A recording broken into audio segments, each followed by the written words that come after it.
Hi, I'm Ray. And I'm Saren. We're your Spider Baby hosts from To Know Her Is to Fear Her, a Spider-Woman podcast, as well as proud members of the collective.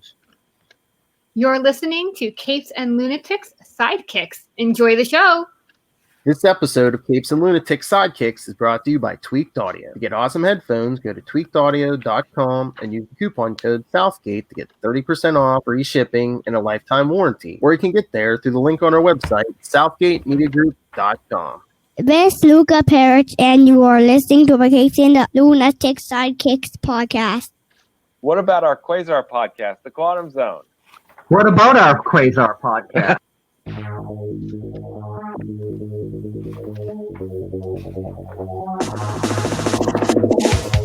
Wendell Vaughn, the first Earthman ever appointed Protector of the Universe. Bonded to the energy-transforming quantum bands that are both weapons and symbols of a station, he fights an ongoing battle to defend all life in the universe from cosmic evil as Quasar. Okay, why the hell did I play that when I was talking Quasar tonight? Anyway, welcome back to the Quantum Zone, episode 151. Stay tuned, kids. We're going to have a big talk about the future of this podcast coming up. But anyway, I am Phil. Joining me as always, Master of the Quantum Zone. It is. I am Will. And Master. I'm wearing a headband. This week to get my hair out of my face. All right, Master of the aerobics class. It is. Yeah, there we go. This is Matt. Hi, everyone. I was gonna make some kind of like Amish rapper joke, but yeah. Yeah. You don't want to offend your neighbors, though. Just because we're in Pennsylvania doesn't mean Amish live right next. I know. How far away is Amish country from Pittsburgh? I don't know. No. I'm not sure. So, what should we talk about, kids? We got the big announcement. We're recording this on the eve of the inauguration. So, Wow. got that. Oh, hey, did you guys watch WandaVision? The first 2 episodes were out on Friday. Yeah, I watched the first one. I didn't get to watch the second one. How can you stop at just one? It was just a scheduled thing. I had a kind of a crazy busy week. That's what. But yeah, I watched the first one. It's a crazy slow burn. I mean, I know they've got basically 4.5 hours. They're still setting up stuff and kind of, really, really doing that slow reveal. I mean, we get some sinister things happening and, some breakthroughs. I love the animated opening to the second episode. You'll see that when you watch it. It's pretty awesome. Very, very bewitched. Nice. I thought beat for beat, old classic sitcoms, and there's a lot of nods to Dick Van Dyke and, of course, Bewitched, and I love I Dream of Jeannie and things like that. I thought they nailed it. And then there's, there's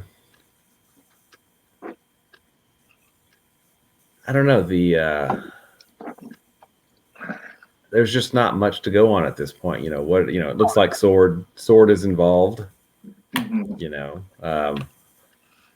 and apparently that was, wait, you haven't seen that yet, so I won't mention that part. Part, yeah. I just learned about an invasive alternative to the Heimlich maneuver in the first episode. Oh yeah, just test, yeah. If you can, why not, right? Yeah. I mean, I guess it works. Yeah.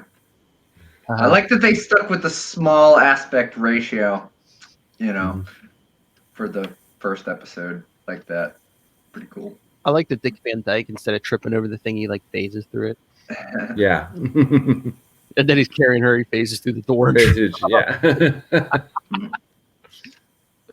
But yeah, there's so many theories what's going on. It's like, is she doing this? Does someone have him trapped? I saw Charlie Esser has a weird theory. He's like, what if this is taking place between Infinity War and Endgame, and what if they're in the Soul Stone? I'm like, no, I don't think so. But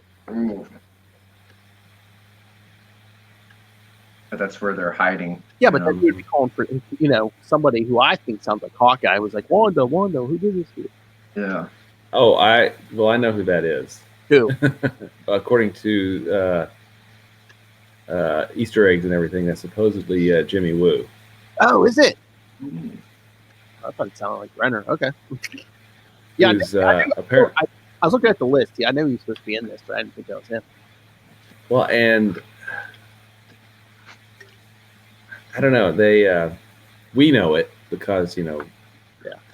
who here has not read Vision and Scarlet Witch and both series and West Coast Avengers and the regular Avengers? Yeah, but is Agnes Agatha Harkness? I mean, I think it seems obvious to us, but most people ain't us. So, it would not be obvious to somebody who hasn't read what we have read. So, I don't know. And just people are like, is Mephisto involved? Mm-hmm. Is AIM involved? Because we see it. Well, a beekeeper at the end of this episode. Mm-hmm. Sorry, Kona. But I forget if maybe it's the second episode. One of the guys is named Herb. So it's like, is that high evolutionary? Okay, I hadn't thought about that. Yeah, that's good. But they also have some bova milk in one of the things. And, bova's the mutate that raised her and Pietro. So Cow woman, yeah. Mm-hmm. Yeah, I think there's some red herring because I think, was it the first episode? There was one scene they said, if you zoom in real close, the label on the wine bottle, I guess it's French, but if you House of M. Yeah. So much stuff. Yeah, they do their homework over there, unlike DC. I don't know. They've got 9 episodes.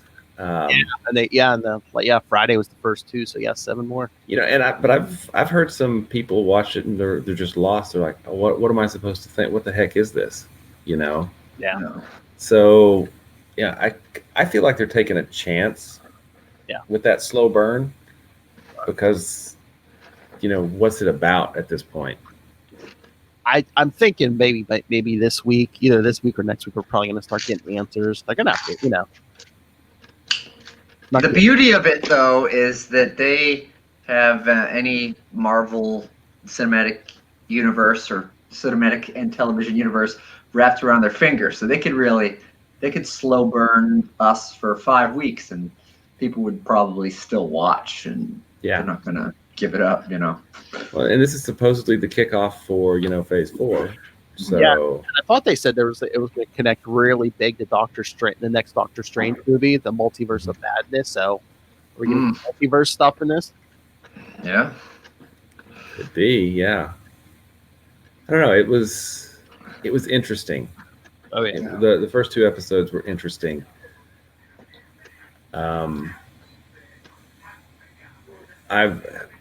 I can't remember.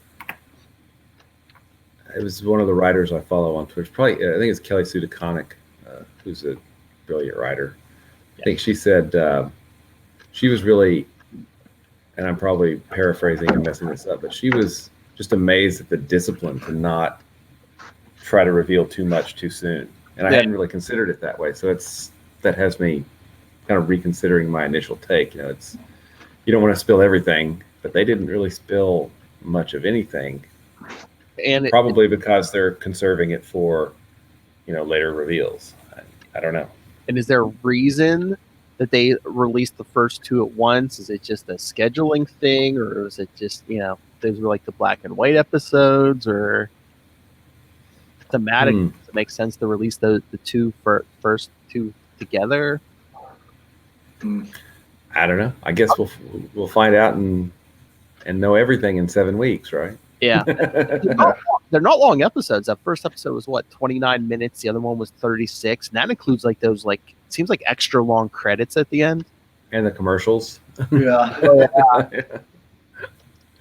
Those were good. Get your Strucker watch. Are you tired of burning your husband's toast? Oh, oh, but that's. Yeah. I saw people saying, is it like the animated credits? Is it at the beginning or the end? They thought they saw the Grim Reaper's helmet. I'm like, why would the Grim Reaper care about that? In the comics, it's all about his brother Simon Williams, and it's like, that's right. There's no Simon Williams in the MCU yet. Yeah, I mean, even his He was supposed to have like a cameo in Guardians, right? But that didn't happen. Well, I know they had posters, but I don't know if there was anything past that. Yeah, because they had, I think it was Nathan Fillion was like on the poster, Simon Williams. Yeah.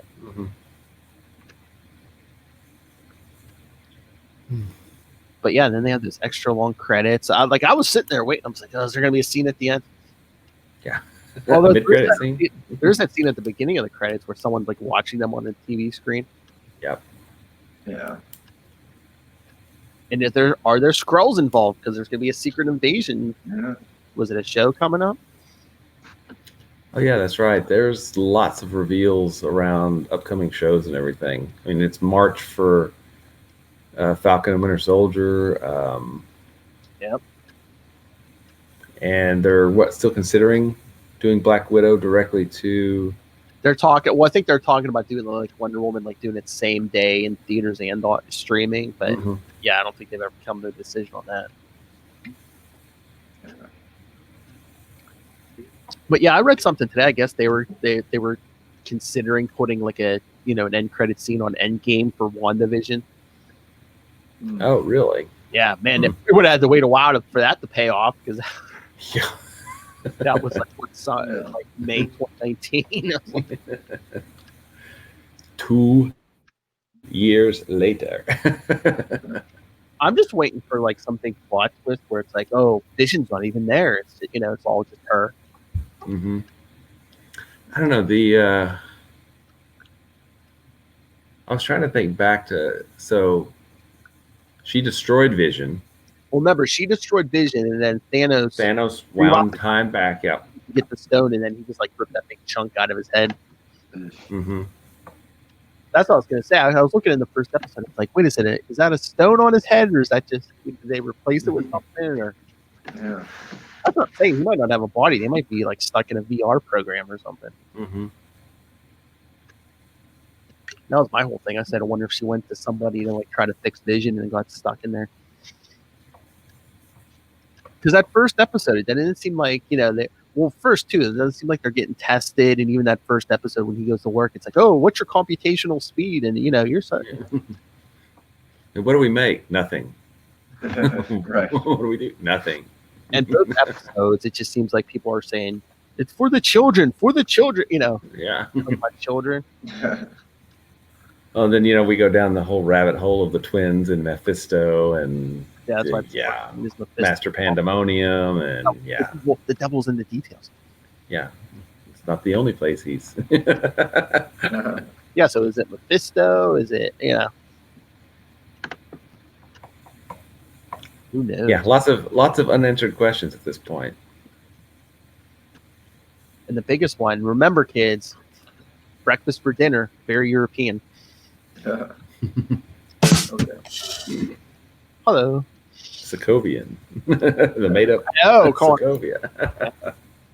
I was looking at the cast list the other night, and it's interesting. I mean, Darcy from Thor is going to be in it. Kat Dennings. Okay. Yeah. So and they have Monica Rambeau as well, right? She's Yeah, she was that was her in episode 2, even though she gave a different name, but yeah. I believe I saw. Let me pull this back up. Yeah, Jimmy Woo's in it. Darcy. Oh yeah, in the credits it says there's the one guy's a tactical sword agent. So yeah, swords involved, definitely involved somehow. Let's make sure I got this right. Wait, a long cast list. Yeah, there's sword agent. Yeah. I don't see it on this list. I swear on the one list I saw, I thought that at least for, I don't know if there's one episode or more, but I swear they had, what's his face down? It's Ultron. Oh, James Spader. Yeah, I thought, I'm trying to see. Yeah, the list I saw the other day, it looked like at least an episode. It said that, James Spader is the voice of Ultron. Well, what's his face is like, I don't know if he's gonna be playing Quicksilver, not the one that was in the MCU before, but the one from the X-Men movies. The one who played Quicksilver over there is supposed to be in this too. That's interesting. So yeah, that's what I was gonna say. oh, we're gonna get multiverse. She tries to bring back her brother. That's the wrong brother. You know, having the way they dealt with super speed in those X-Men movies was pretty amazing, right? The Pentagon, and then what was it, the next movie when the house is blown up? Yeah. Oh yeah, that scene in the Pentagon is just funny. You see the Wolverine's claws coming out real slow. He's just running around, like guys punch themselves in the head and stuff. That would be what it's super speed. It'd be like everyone thinks it'd be cool, but it'd probably be boring, you know. I think he's just frozen, yeah. Well, like that first one, he's listening to the music on headphones, and I'm like, wait a minute, wouldn't the music be real slow? He probably had it. He'd have to speed it up to however fast he was going. I guess maybe for going under the speed of sound, because even if he broke the sound barrier, he'd be creating sonic booms too. Though that's true. That's absolutely true. Science. All right, before we get to Squadron Supreme, should we lay out our big announcement on the kids? Fire away. All right, kids. Well, this episode we're talking Squadron Supreme, and then the whole series. Next week we're going to talk the retrospective for the second half of Quasar, because we're going to be switching it up with putting the Quantum Zone on indefinite hiatus. I don't know. I just thought of it. I was feeling kind of down because I was like, no matter what issues we do from here on out, it's going to be Wendell's not going to be the focus. It's always going to be him on a team or him guest starring in somebody's book, and it's going to be watered down. But so I got inspiration from Mr. Will Allred, starting, not next week, but the week after. We're going to be starting a Green Lantern podcast. Get your cosmic fun just on the DC side. So yes, it's the social media is already up. Go join us on Facebook and Twitter. Sector 2814, the Green Lantern Podcast. I took a page out of Ray's book on the. Oh yeah, I told Will if I want to rename every show, it's like the Green Lantern Podcast. Podcast. So yeah, I mean, like I said, I just think we'll get more bang for our buck out of Green Lantern. I know Will likes Green Lantern. I think it'll be interesting because Conan is not as familiar with Green Lantern, so I think it'll be interesting to get some fresh eyes on some of this stuff. Mm-hmm. Yeah, and there's honestly there are stories that I haven't read since they came out in 1991, 92 or whatever. Oh, yeah. So we're going to start around 1990, kids. We're going to do first episode. We're going to do two different takes on Hal Jordan's origin.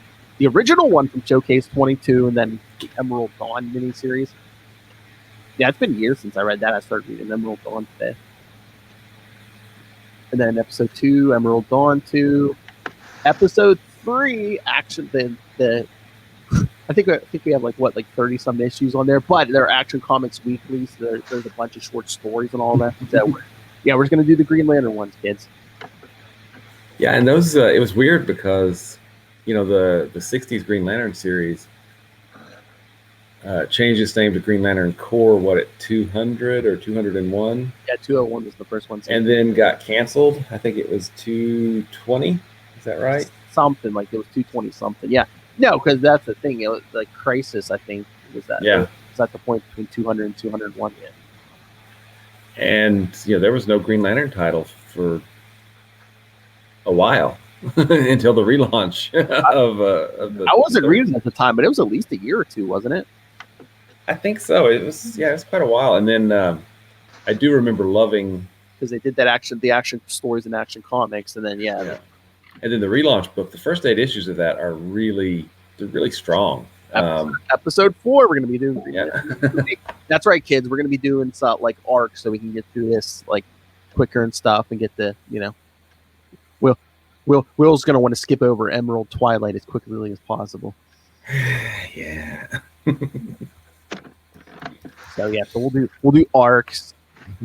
Some will be bigger than others, and then plus there's going to be multiple books at certain points. We're going to have to cover Green Lantern Mosaic. Green Lantern Mosaic. Yep. Yes. And then. Oh, I was going to ask you, Will, because I know Matt hasn't probably read them. When we get to that point in the 90s, when we do like Mosaic and stuff, are we going to do Guy Gardner? warrior? We probably should, because at his core, he's always been a Green Lantern character. At his core. That wasn't even on purpose. So because he really has been. Yes. We'll have time to think about it, but I mean, maybe we'll do, when we get to that point, maybe we'll do whatever books we're at in a certain month. So if it was like a Green Lantern, a Mosaic, and Guy Gardner, maybe we'll just cover those 3 books that came out. Yeah, that might be easy. Either that or arcs. Yeah, we'll see. Whatever. Yeah, because Guy Gardner's book lasted 20 something issues, I think. Warrior. Oh no, I was looking at it today. I think it went past, because at a point he loses that yellow ring, and then he has some. Then he has some DNA from some alien or something. Oh. Yeah, because he looks like he has those weird tattoos or whatever on him. Mm-hmm. Yeah, no, I was looking at today. Yeah, no, I know it definitely went past 20. Well, there's a great scene in Rebirth, where oh yeah, they get they do it, and that's the way the Lanterns do it. Guy Gardner Warrior. Oh, DC Universe doesn't start till issue 9, but yeah, 44. Oh, Guy 44. Gardner got 44 freaking issues.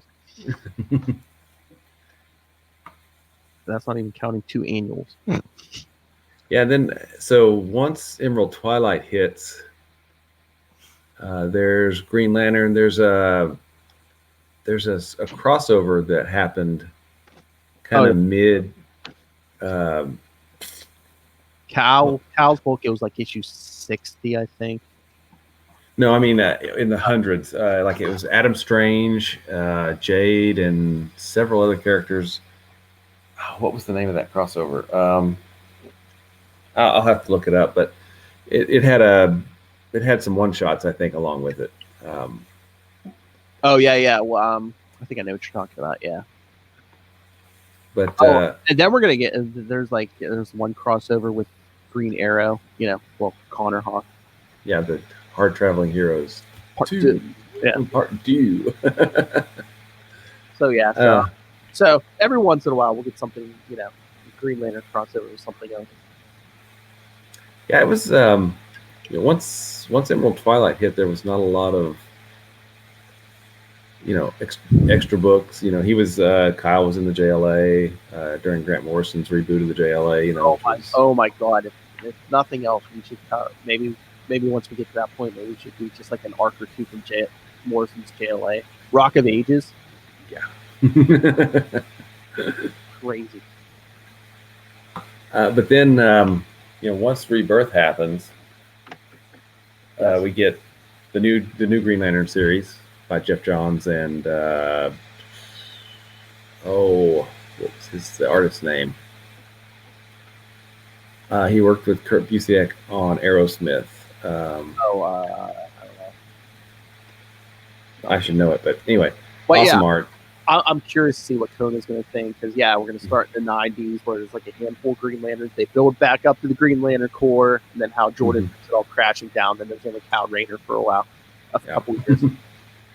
Not 10. Yeah. A decade. 2005, they build it back up. Yes. Yeah, and then after Rebirth, and then we get kind of a slow build up to like the Sinestro Corps War, and the emotional spectrums. And we get all of the corps at that point. Which then we get a Green Lantern Corps book where Guy Gardner's kind of headlining with John Stewart and those guys. Once we get Blackest Night. Which is awesome, and then we get a Red Lantern book. We get the Corps book, plus then we have a what was Kyle's book? It wasn't White Lantern. It was was it Ion or whatever? Oh, we had an Ion book, yeah. But then there was a book where he was teamed up with other members from each of the other corps. Oh yeah. Can't remember, but yeah. I can't remember what that something was. Guardians? Was it New Guardians? Yeah, New Guardians. That's what it was, I think. Yeah. So yeah, once. Yeah, by the time we hit like the mid 2000s, 2010s, we're gonna have like 2 or 3 books in a month to do. Yeah. Oh yeah. Again. Okay, I was gonna say we're gonna try to stick mostly to the Green Lantern books, but in the late 80s, early 90s, what we gotta cover, even if we're gonna do arcs, and every once in a while we might try to do something in between. We got to cover One Punch. Batman just decks Guy Gardner. Justice League. Because they reference that a lot. It might be all the time. They might be a good build up to Green Lantern 25 when Hal and Guy Gardner just duke it out to see who's going to be Earth's Green Lantern. Mm-hmm. Yeah, man, it's been a long time since I read those. Yeah, because Guy's not too bad now, but back in the 80s and 90s, he was pretty obnoxious. Yeah. That full cut. And he first appeared in Green Lantern number 59. Oh yeah, way back. He was the original replacement, and then what did he go into a coma? Got brain damage or something. Yeah. Because wasn't it it was a choice when Ab and Sur originally crashed? There was a choice between Hal and Guy, and Hal just happened to be closer. Closer, I think so. Yeah. But their Emerald Dawn kind of reimagines some of that. Emerald Dawn 2 continues along that path. Plus, we get a new version of Hal's origin in the relaunch with Jeff Johns in 2005, I guess. So we get. There's going to be reinterpretations of that that we see over and over again, I think, as the series progresses. And there's some good things that happened in the the original series. At some point we'll have to talk about Hard Traveling Heroes, which I don't feel like has aged extremely well, but it was groundbreaking, in the 70s when it came out. Yeah, like I said, we'll do that between some arcs somewhere, but. Mm-hmm. Would that be a couple episodes? Yeah, that is a long run. Mm-hmm. And then you've got Alan Moore and sometimes Dave Gibbon backup stories, your little 8-pagers that are hugely important to the current Green Lantern mythos, because Jeff Johns built a lot. They talk about the Blackest Night, and they talk about the Ultimate Green Lantern. And because he's a Daxamite. Daxamites are cool. They're like Kryptonians, but they don't like lead. Exactly. They have the same power set as a Kryptonian, except they're they're deathly allergic to lead. So imagine. I got it. Imagine Superman, but you could take him out with a number 2 pencil. Well, actually, that's so. I was talking to the boys, and we're in the car. I'm like, "Yeah, you guys have got you never heard of the Ultimate Green Lantern? Yeah, he's Daxamite. We're talking about all this, and he's a Green Lantern." And of course, my wife does not miss a single beat. She says, "Oh yeah, so you could take him out with a number 2 pencil." I went, "Okay." Because it's yellow and it's lead. I'm like, boy, I was obviously didn't they do that joke on Big Bang Theory? Bazinga. But there's lots of cool stuff. Yeah, well, maybe we should save that Hard Traveling Heroes for a big anniversary episode, because I think that's one of Lilith's favorites too. So maybe we'll get Lilith on here for some hard Traveling Heroes. Yeah, that's Green Arrow. Classic. Very classic and groundbreaking for when it came out, but and the art is still it's Neil Adams, so it's awesome. But I feel like comics have matured a lot in the intervening decades, and some of the plot and the dialogue don't necessarily hold up to modern readers, but we'll see it when we get there, right? Definitely. So yes, 2 weeks we'll start the Green Lantern, the Showcase 22 and Emerald Dawn. All right, but should we get the Squadron Supreme? Let's do it. We've been sitting here for half an hour. All right. All right. So how should we jump into this? I guess just the big. Well, the Squadron, first off, is basically the Justice League, right? They are. Well, the Squadron, Sinister was originally invented. They wanted and the Justice League for the Avengers to fight. Exactly. And then, because there was a Hyperion on the Avengers Earth, but he was a bad guy. But the Defenders, I believe, jumped over to a different Earth, and they had the Squadron Supreme there, which were the good guys. And they were completely classic JLA analogs. I mean, down to the member.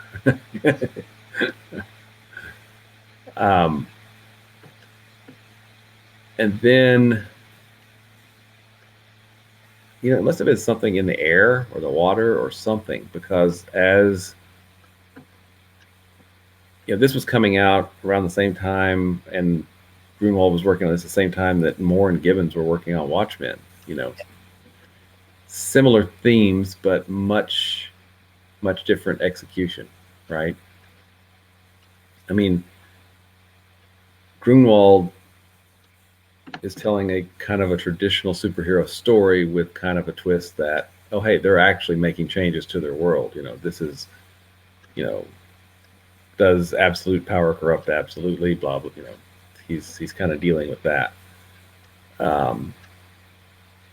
But I mean, was the I'm trying to remember. There wasn't a single artist across all 12 issues, was there?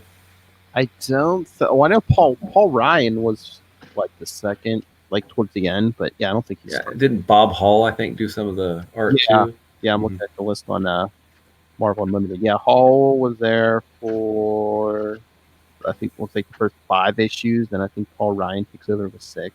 Oh wait, Higgins was there for 7 and Buscema. Oh. Then Hall's back with 8, 9 with 9, 10, 11, 12 with Paul Ryan. So yeah. So Bob Hall was the first 5, then they kind of played back and forth with the middle, and then Paul Ryan finished it off. But yeah, do you think this doesn't get like as much attention as Watchmen because it's not as, sexy, or it's not like, it's not the all ages thing. It's still like a code con, Well, it's more traditional superhero type story. Yeah.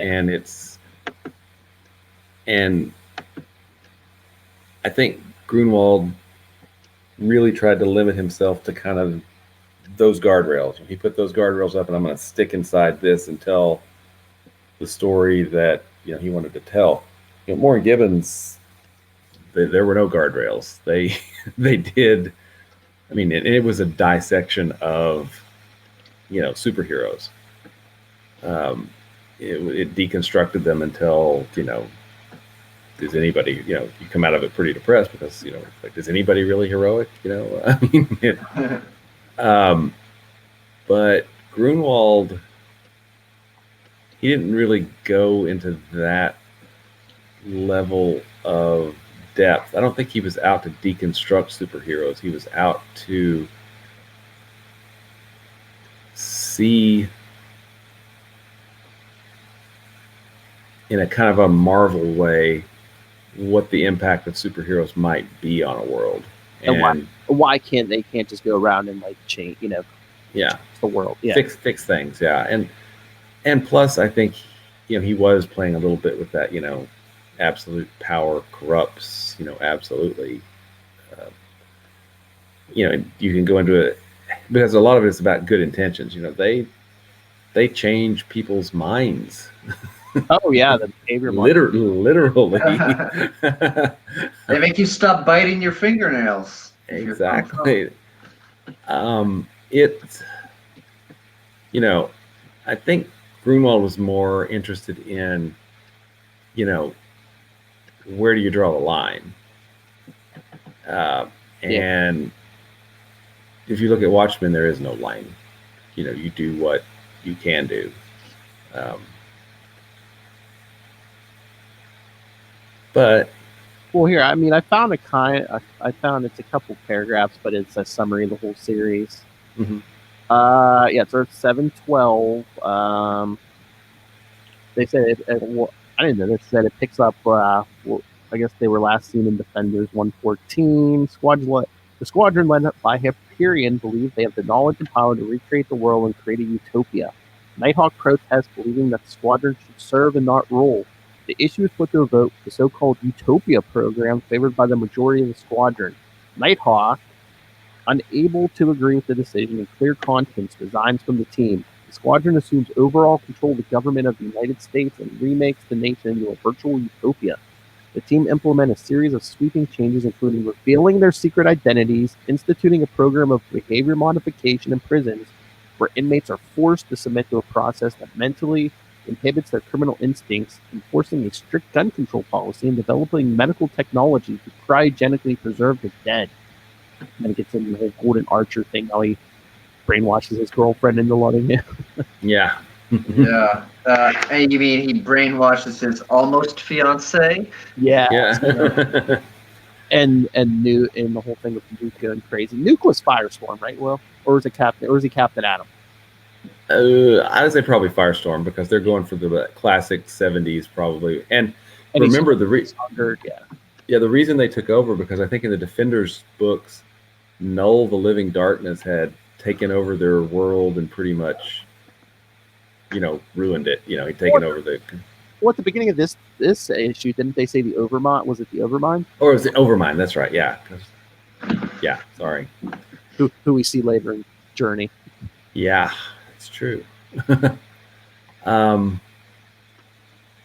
don't know.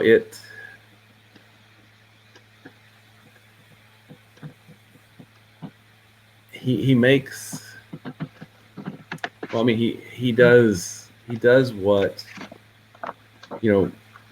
Moore, and what Moore does is he makes the heroes less heroic.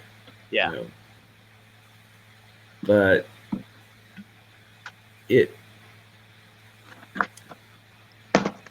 comes off, I think, a little bit strange because of the limitations he put on himself in the story, right? This is a Marvel book, right? And I don't mean that to denigrate it. I mean, this was an 80s Marvel book, so it has a certain tone and feel to it that he didn't really try to change. It's drawn by some traditional superhero artists, Bob Hall, Paul Ryan, those guys. It's a kind of a traditional superhero book that's asking some questions, maybe kind of some broader questions than the very different questions that Moore is asking in Watchmen. Yeah. And then I know you did. Matt, did you ever read the follow-up to this? What is it? This Squadron Supreme Death of the Universe? No, I have not. Because it kind of is when they get shunted into the Quasar 13. Exactly. Yeah. with this big cosmic figure is like destroying the universe, and they go out and talk to it. And it turns out to be what was that name? What was that guy from the project? Nth Man, right? Yeah.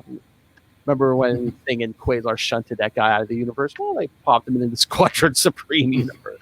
Well, what they say, he destroyed a couple universes. I think so, yeah. And then the son of Arcana, or whatever her name is, takes his place to save the universe, and then that villain becomes. And then goes back and repairs all the damage that he did, and they can't get back to their universe until he's finished repairing all the stuff that the bad guy did. Yeah. But I hate how the bad guy becomes their new Sorcerer Supreme. Yeah. It's like between Project Pegasus and this, he never gets punished. It seems like he never gets punished for his stuff. This ends. Well, Nighthawk actively working against the others. Yeah. He. Or even just the first issue. By the end of the first issue, he's like, he knows what's going to go down ain't going to be good. I mean, he's like, he has that Argonite bullet. He's like, do I shoot this guy who's my friend? Do I go down as the John Wilkes Booth and like save everyone the hassle, or?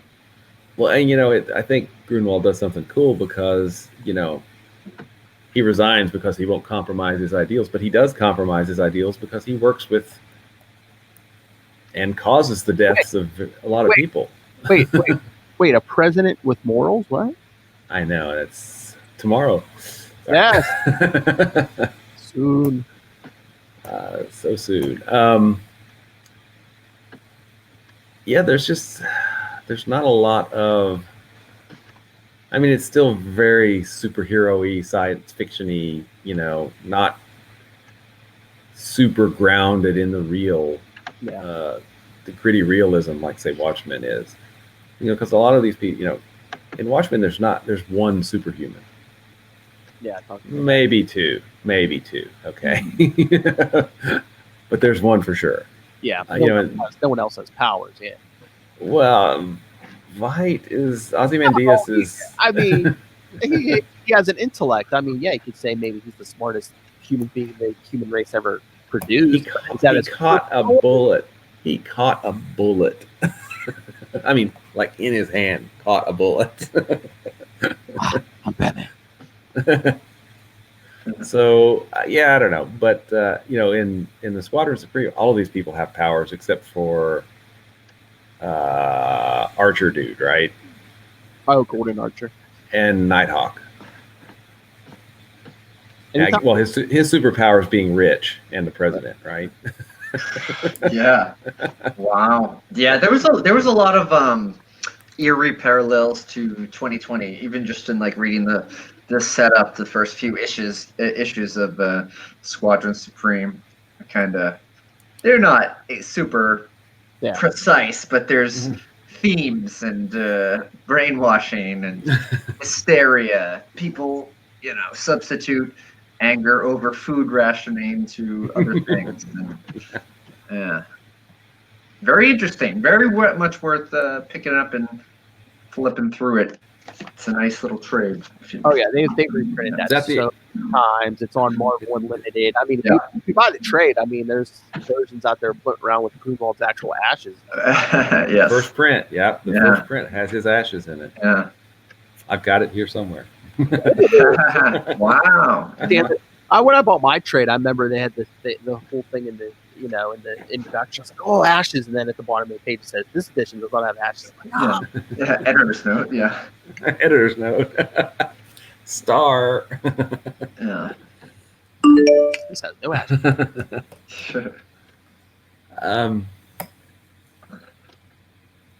Yeah, this I don't know I feel like Grunwald really tried to stretch beyond his capabilities in doing Squadron Supreme.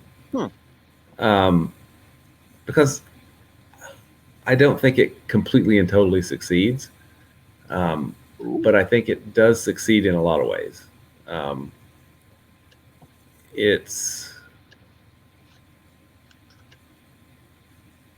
Do you think the end product was what he originally envisioned at like issue 1, or did?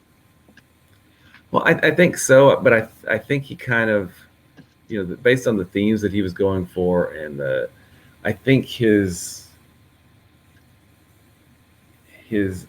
reach didn't quite make to where he wanted it to be, because I mean because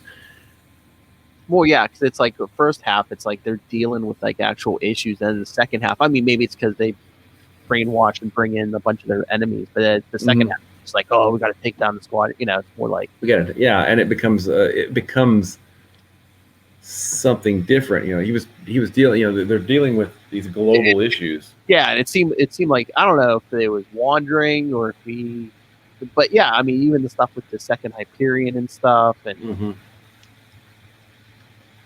I mean, I'm not saying, and it's still an achievement. It's still good.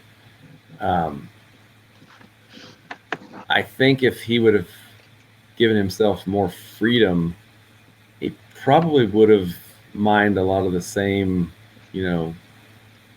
things that Moore was mining in Watchmen.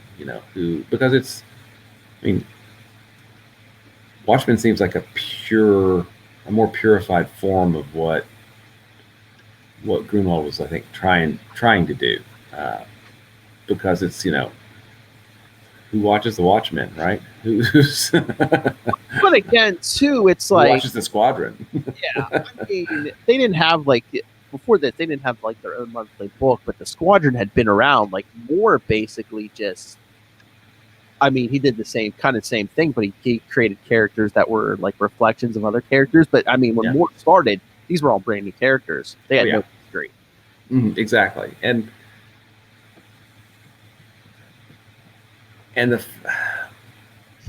I don't know, the fact that,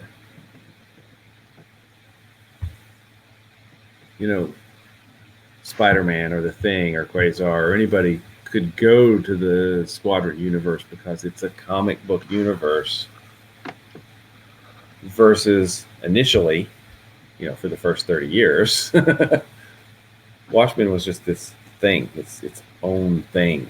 Yeah. Superman was not going to go fight Dr. Manhattan, right? Wait, they did that. Yeah. So whatever. To me, Watchmen has a lot more, gravitas to it. But Squadron Supreme, is trying things using, Moore had carte blanche. He recreated these, he created the world, he created everything. Grunwald was trying to make this fit in an established comic book universe. So again, he had those guardrails up, right? Yeah. Okay, let me ask you guys.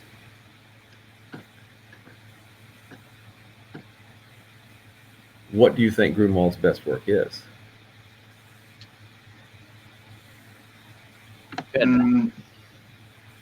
Well, his wife thinks it's this, based on the intro to the graphic novel. Well, you have to think maybe he thought that too, because this is the one he chose his ashes to go into. So that's true. And he was a huge Justice League, fan, and kind of aped it, but made it more real world and kind of dig deep into societal questions and things like that, while also being able to do something that we all know Grunwald loves doing, which is digging up old characters and giving them something new. And so it very well could be. I mean, it's 12 issues. He didn't lose control of it, and it was big time building block. And he used the Squadron in other stuff that Quasar especially.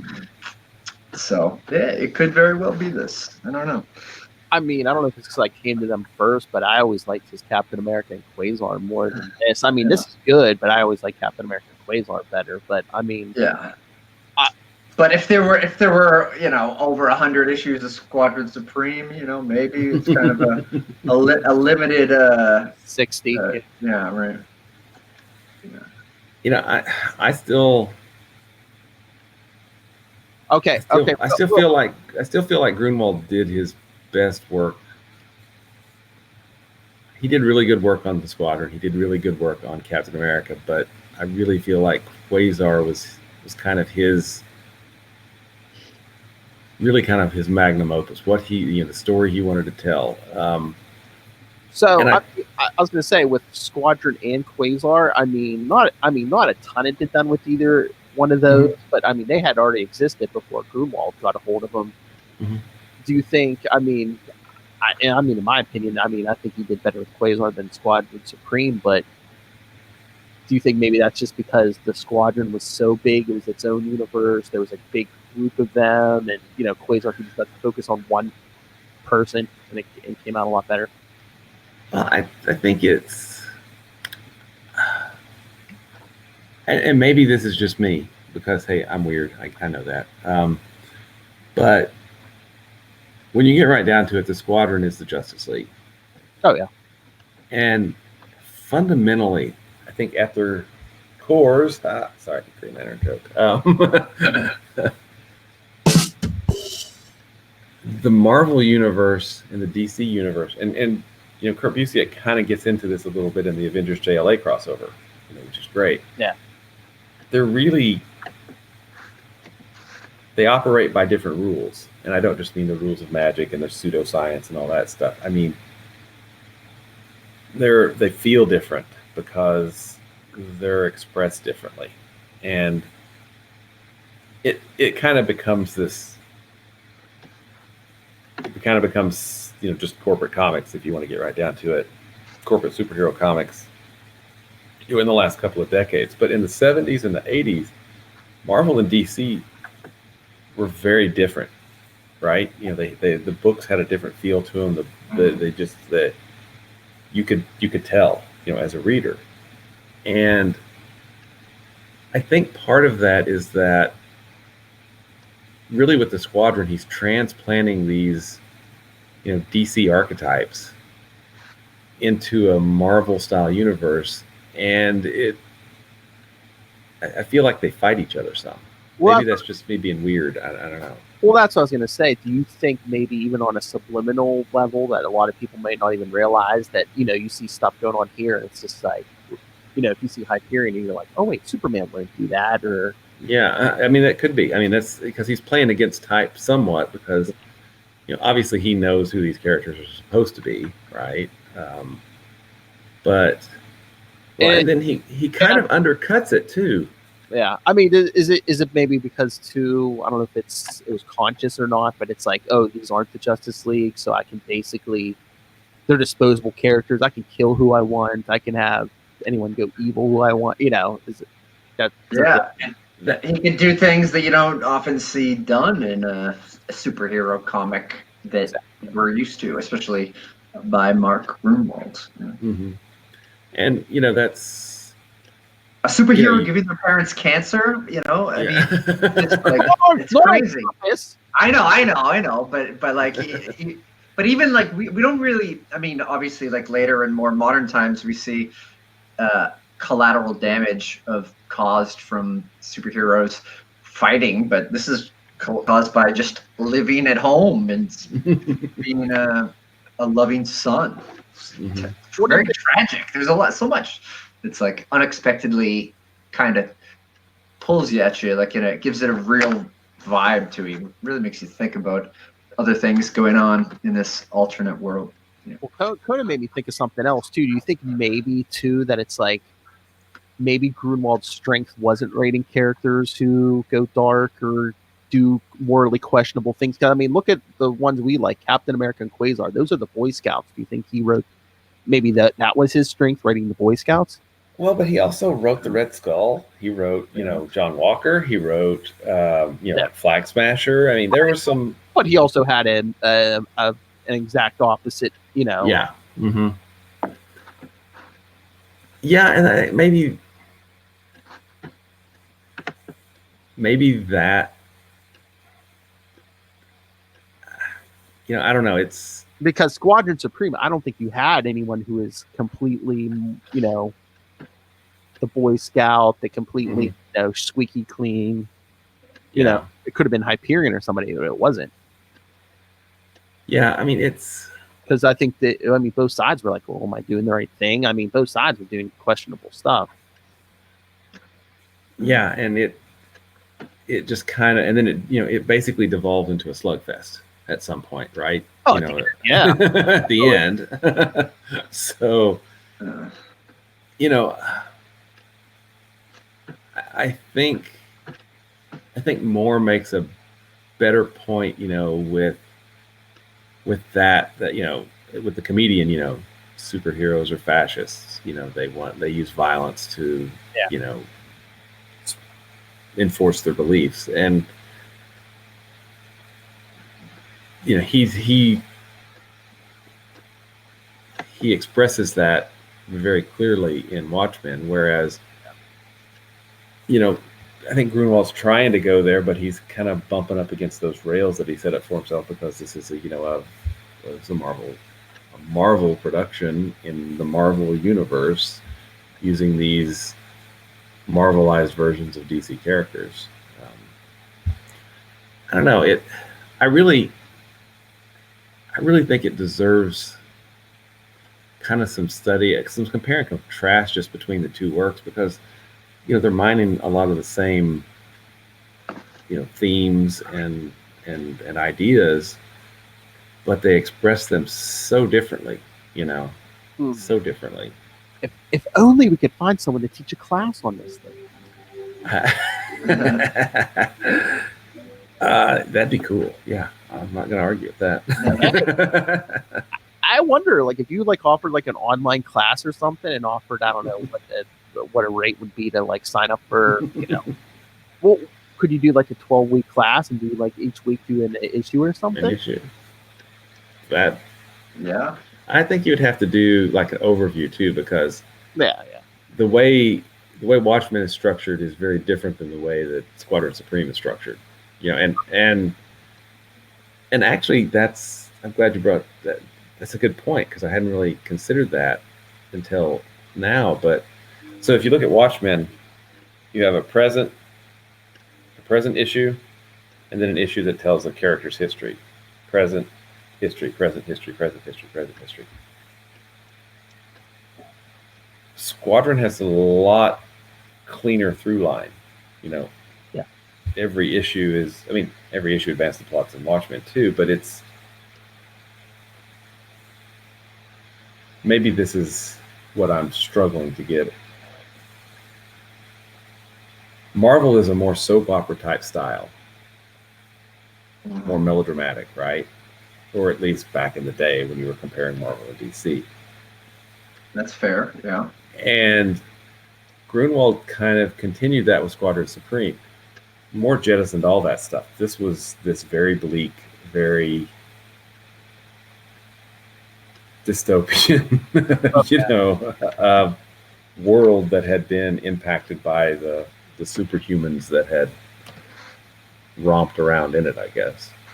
So I mean, that could be the class too.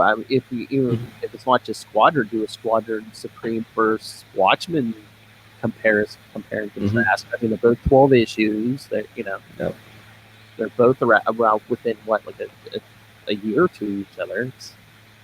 But yeah, there's something I really like that I think more wisely did, and then Gibbons helped him out on it too. They give a lot more color to the world of Watchmen, because you have excerpts from the book, under the cowl, right? You get an article by Dan on owls. Get a bunch of pirate jazz. You get the pirate stuff, which is very beware in fighting monsters lest you become a monster, yourself. I mean, yeah.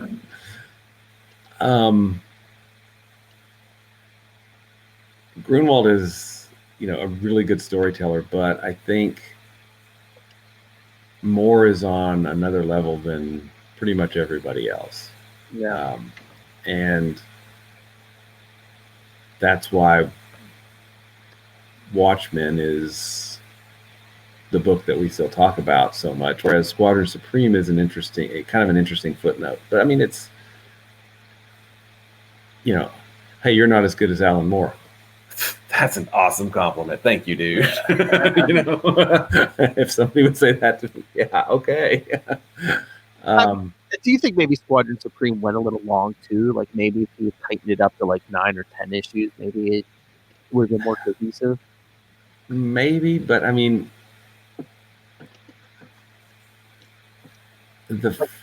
maybe pull out the evil Hyperion stuff, maybe something. Yeah, but the fact that it ends kind of just in a giant, very deadly slugfest, and it was like half the people dead. Yeah. Yeah, it kind of, hey, violence is not the answer, except we're going to be violent, and then there's not going to be an answer, and then because I guess I feel like it started out trying to use.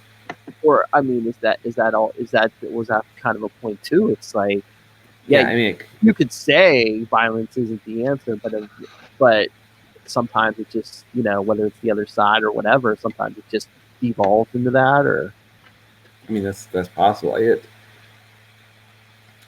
If you're going to, I guess part of the problem is too, I mean, if you're going to tell a story like that, I feel like you have to be really focused, and all the characters have to kind of exist to exist for the purpose of that story. But all these other characters have different origins and different purposes for existing, right? So you kind of got this big conglomeration. So it's a little muddled, I think, what they did in Watchmen is, yeah, they're based on the Charlton characters, and all that, but they're completely retooled so that they're supporting exactly what they're doing in the book. Whereas, here's a bunch of characters, we're going to make them do these things, but a Green Arrow existing in the same universe as a Superman, they're not, they don't carry the same metaphorical weight, and they don't carry the same metaphors even. It's this one is not like the other, and yet they're both being kind of conscripted in service of this other metaphor about what heroes can do or impact on the real world, or are they all just violent thugs, or who knows, right? I don't know, but it's fun to talk about. Oh yeah. Oh, and what's his face? Power Prism. Dr. Spectrum. Yeah. Yeah. You think he's a worthy Hal Jordan analog or no? I don't know. I feel like the further you get from the inspiration, the more different and strange they become, right? And it wasn't part of a core or anything. Yeah, I mean, the characters are there for similar power sets, not necessarily for similar, backstories and things like that. I really think that Squadron Supreme was a big chance, because, I mean, okay, forget about Watchmen. Nothing like this had ever been done. Yeah. Right? I mean, at that point, when it was coming out. I mean, up until that point, had Marvel ever done anything like a 12-issue series set in this alternate universe? I don't think so. I mean, they were given miniseries to, Wolverine and, Mutants, Iceman, and Nightcrawler, and, all these limited series, but they were like 4-issue series. Kitty Pryde and Wolverine was like 6, right? But this was a 12-issue series on characters that not many people knew. They knew who they were based on, but they didn't really know who they were. So, yeah, unless you did, you knew your Avengers history, or So I think it was kind of a chance on Marvel's part, and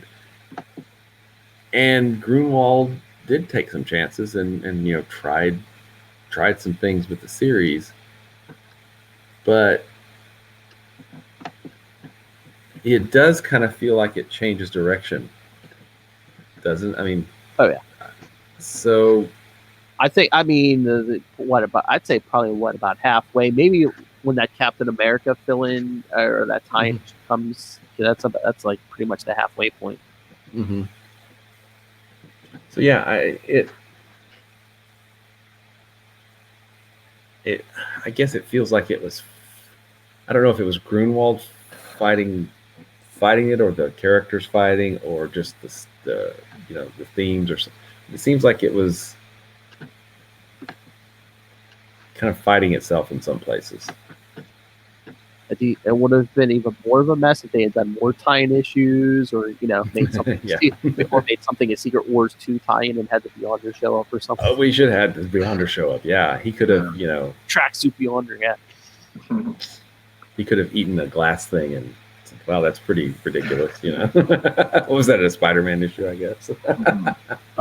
That's Spider-Man stuff. Hey guys, Spider-Man taught me how to use the bathroom. Exactly. Wait a minute, you have. No, I'm not even going to go there. So, what do you think about it? I mean, it's I don't know. It's certainly worth it. I wish I know that time constraints prevent us from digging deep into each issue by issue. But who knows? Maybe maybe one day we'll swing back this way and do this. Yeah. But it's a hidden gem that gets overlooked a lot, especially if you're a member of the Grunwald groupies and happen to not be flipping through spinner racks in 85 to 86. Or maybe you just heard of them from the recent appearances when they pop up, and you want to dig back to the somewhat origin, the sort of a rebirth, I guess, because it wasn't, like you said in the beginning, it wasn't the same as when we first saw them in the Avengers. They're sort of unformed. They were not yet fully formed characters to what we've got by this point. Yeah, I didn't read this anywhere. What do they do? I mean, I don't know if I even knew about them until like Quasar, and that's when I think I picked up the trade, either when I was reading Quasar or not too long after Quasar. Yeah, I think I picked up the trade. Well, yeah, because I don't think I ever bought the original issues. I picked up the trade, after Grunwald's death. So that was back in '96. Yeah. And I think the trade came out in like '97 or '98, something like that. And then I remember reading it then. But, I mean, let's look at the aesthetics of it too. Again, Watchmen is really grounded and dark and has a real sense of it. You still have, in this one you've got the bright colors, of a Marvel comic, right? All of these bright science fiction-y looking things that are going on, and then it has such a different feel, and I think we know what Grunwald was trying, and I think he was successful for the most part. But I didn't buy this when it was coming out. I did, Squadron Supreme. Why? Give me my X-Men. Yeah. Like I said, I really wasn't familiar with them until reading Quasar. Yeah. Mm-hmm. And at that point, I think I was probably a subscriber to Avengers, and then would pick up, things like was Peter David on the Hulk yet? I don't think so. But yeah, Uncanny X-Men, West Coast Avengers, Vision and Scarlet Witch. There was a bunch. The Avengers kind of family of books at that time, and the Squadron just didn't really fit in any of those kind of silos, right? It wasn't a mutant book. It wasn't an Avengers book. Yeah. It had ties to the Defenders, but I didn't really get the Defenders. So, yeah, it was not something that I was going to just pick up off the stand. Yeah, it's kind of before my time because I didn't start collecting full-time until like 88. So, yeah, it started with like Spider-Man and Hulk and stuff. I'm looking on eBay. I mean, you could some people are offering decent prices. I mean, you can get issue 1 for $5. Somebody had the first 6 issues for $5. But if you want to go for the collectors, someone slabbed in issue 1. It's graded a 9.6, $89.99.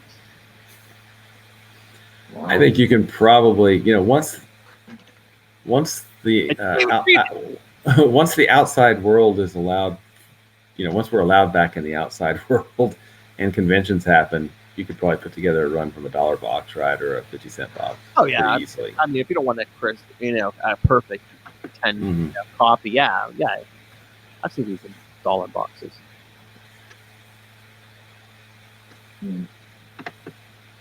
Hell, I'm sure if you stroll into your local comic shop in Boston, I'm sure the dollar bins are probably in there somewhere.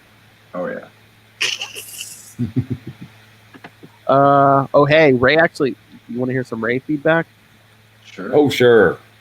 I think he said he didn't get a chance to read the whole thing, but I know he said he got to read some of it. So, all right. This feels weird to talk though. All right, everyone. So, for those of you who don't know, if this is your first episode, well, it's almost over. But yes, for those of you who don't know, our friend Ray from Australia, who does many many podcasts of his own, including, well, speaking of Superman, Last Sons of Krypton, a Superman podcast. To know her is to fear her. You heard him at the beginning of this episode. A Spider. Heard him and Saren talking about a Spider-Woman podcast. You can hear him the last Tuesday of every month, talking Scarlet Spider with me and Matthew Kona. Mhm. And of course, the big one, Into the Night, the Moon Knight podcast. Coming soon to Disney Plus. Hopefully. All right, so here's what, like I said, he didn't finish it, but he sent his thoughts on. I don't know how far he got, but he'll probably tell us. All right, Ray, what did you think? Hello, Phil, Will, and Matt. This is Ray. All right. Dropping in some partial feedback, I guess, for this penultimate episode, from what I understand, of the Quantum Zone. A very sad time coming up, as I've really enjoyed your guys' show. Looking forward to what lies ahead. So just wanted to leave feedback where I can. And, of course, this retrospective on the Squadron Supreme is an interesting one. Now, unfortunately, with my reread, I've only gotten up to the first 4 issues. But funnily enough, things seem very familiar.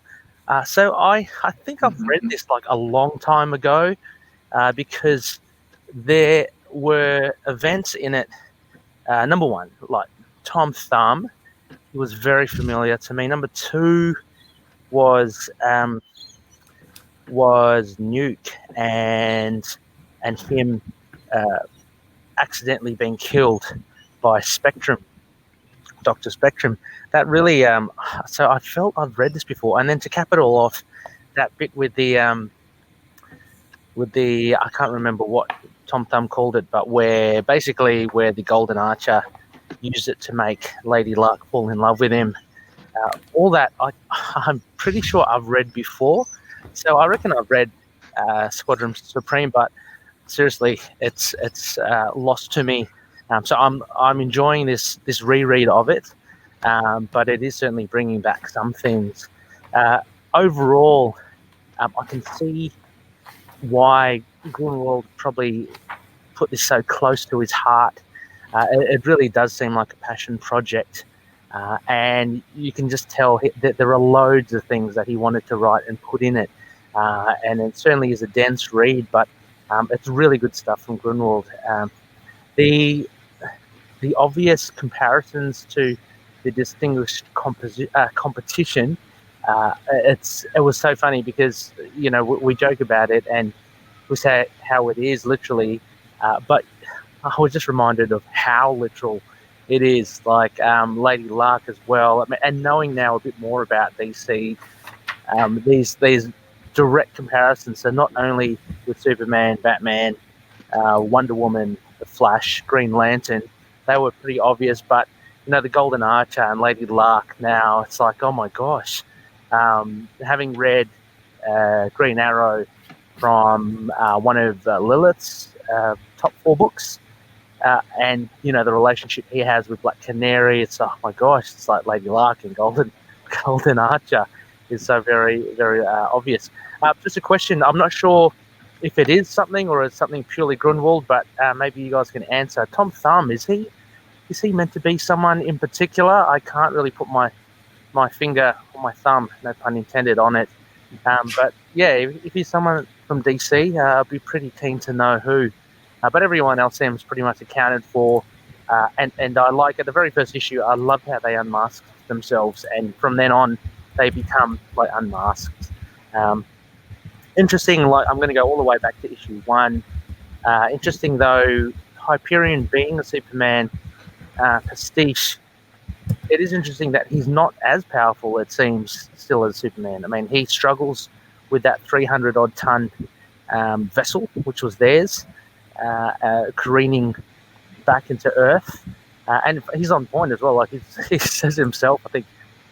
So he must have 100-ton or class 100 strength. But he says, "Oh, this feels like about 3 times as much as I can handle." So he's got a good gauge on what he can and can't lift.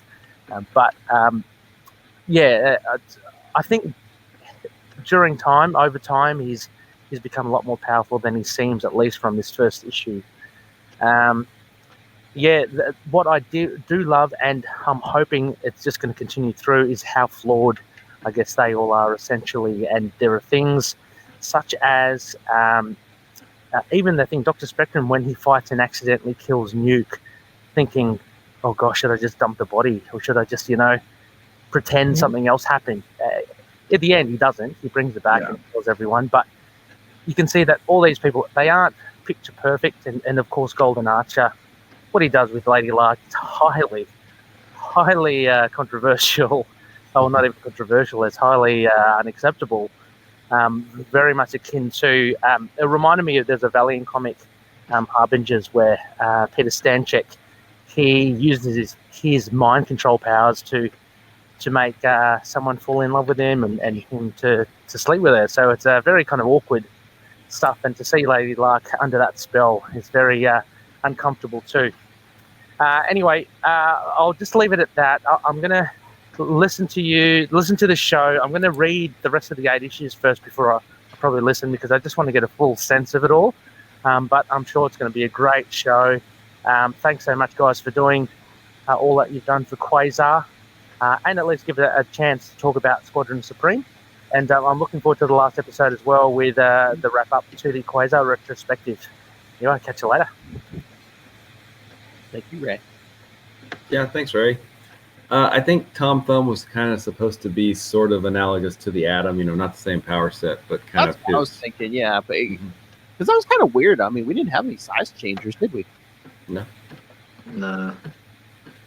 And he brought up the the relationship between Golden Archer and Lady Lark, which is of course Black Canary and Green Arrow in DC.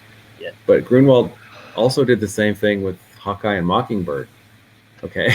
I mean, they got married like 5 minutes after they met. Yeah. That Hawkeye limited series was actually written and drawn by Grunwald, I think, wasn't it? I know it was written by. Yeah. Check this out. But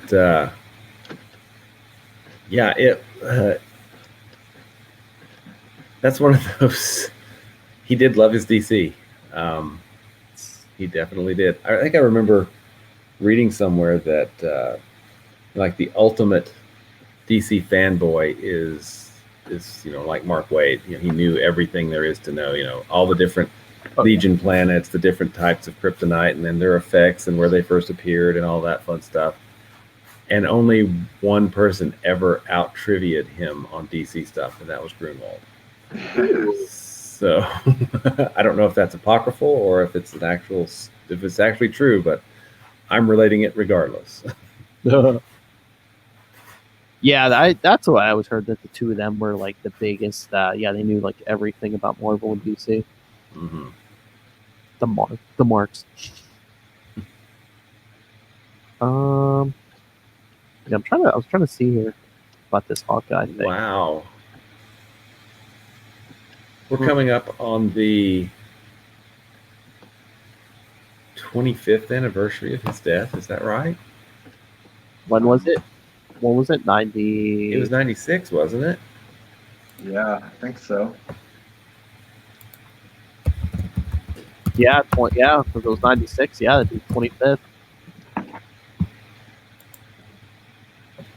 August 12th of 96.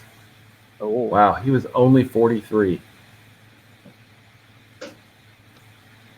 Yeah, we're going to have to do a special somewhere on that. I mean, damn, yeah. 25th. But hey, we're still talking about his work. Absolutely. Yep.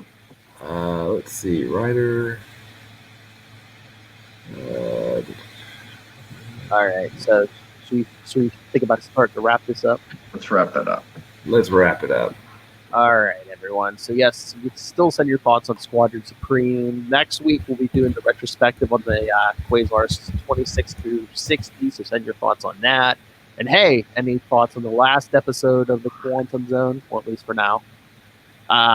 So yeah, send your thoughts, anything, and remember, start sending your feedback in for Green Lantern. Email us capesandlunatics@gmail.com. or call the voicemail 614-382-2737. That's 614-38-CAPES. And remember, well, yeah, the Quantum Zone social media will still be there. Facebook, Twitter, the Foodmall Groupies Facebook group will still be there. But you can also follow our upcoming Sector 2814 on Facebook, Twitter. There's also a Green Lantern group, the Bookavoa. So go support us over there. Hey, learn about your Green Lanterns from us, kids, because that series is coming. The HBO Max. So I'll add that to the list. Yes, so find links to all of that, links to this YouTube, links to merch, links to Patreon, all in one place. That's Linktree, linktr.ee/capesandlunatics. And please support our sponsors, Tweaked Audio and Hunt a Killer. Please go to South Cape for both of those for discounts. Pick up Pod Life, the book, now in digital and paperback. And get that on Amazon. And when you do, use the link for Southgate Media Group right down there in the show notes. Help us support this show, the network, and that other dimensional dude, Rob, Master Doom Southgate. Make it rain, so says Master Doom. Please kick me in the pants. Why did your eye drift over to my box? All right, Matt Kona, where can people find you? You can find me at Matt Kona. I might not respond to you. I'll be too busy reading Green Lantern, so I don't seem like too much of a fish out of water. But hey, you could recommend some of your favorite arcs, or if I should watch the movie, and let me know. We need this for drops.